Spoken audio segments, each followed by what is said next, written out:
کتنا عظیم کلام رب العالمین کا، اور کتنی شان کے ساتھ اترا، اور تمہارا یہ رویہ. اوپر آسمانوں کے فرشتے، صحیح بخاری کی حدیث کے مطابق جب اللہ تعالیٰ کسی امر کا فیصلہ فرماتا ہے، فرشتوں کو خبر ہوتی تو ہیبت سے بے ہوش ہو کر گر جاتے، آہستہ تو ہوش آتی، پوچھنے کیا فیصلہ، ہر طرف سے حق، حق کی آواز، سچا فیصلہ، سچا فیصلہ.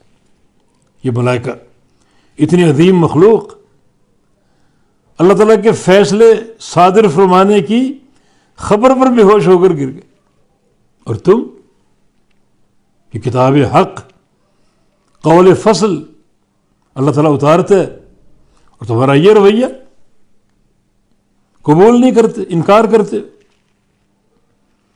اور بہت سے لوگ قبول بھی کر لیتے ہیں کلمہ کو قرآن کی آیت پیش کرو، حدیث مصطفیٰ پیش کرو تو فٹ جواب دیتے ہیں کہ یہ ہمارے مذہب کے خلاف. یہ رویہ تمہارا. کتاب کے تقدس کو دیکھو، اتارنے والا اللہ رب العزت، لانے والا جبریل، جس پہ اتارا گیا وہ قلب محمد صلی اللہ علیہ وسلم. ملائکہ کی کتاریں لگی ہوئی ہیں، نور ہی نور، برسات ہو رہی نور کی. اللہ کے نبی کا فرمان کہ جب پوچھا گیا کیف یاتیک الوحی ففی مثل فلق الصبح، لگتا ہے کہ چاروں طرف صبح کا اجالا پھیلا ہوا. اتنی عظمت اس کلام کی، اور تم کیا کہتے ہو؟ ٹھیک ہے، آیت حق ہے، ہمارے مذہب کے خلاف ہے، ہماری برادری کے رسم و رواج کے خلاف، ہمارے باپ دادا کی تعلیمات کے خلاف. یہ آپ کا رویہ. تو اللہ تعالیٰ ان کفار سے مخاطب کہ یہ عظیم کلام کس انداز سے اترا اور تم اس کا انکار کرنے والے ہو.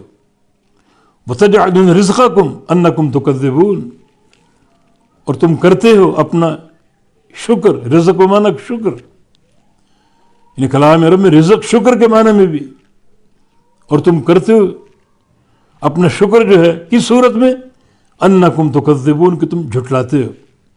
یہ تمہارا شکر، یہ بجائے اس کے کہ شکر ادا کرو، اتنا عظیم کلام ہمیں ملا، رحمت رحمت، نبی رحمت، کلام رحمت، رحمان کی طرف سے.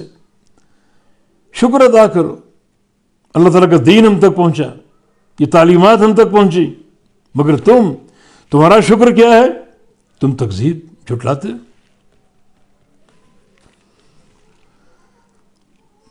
انسان کا کتنا افسوسناک رویہ ہے.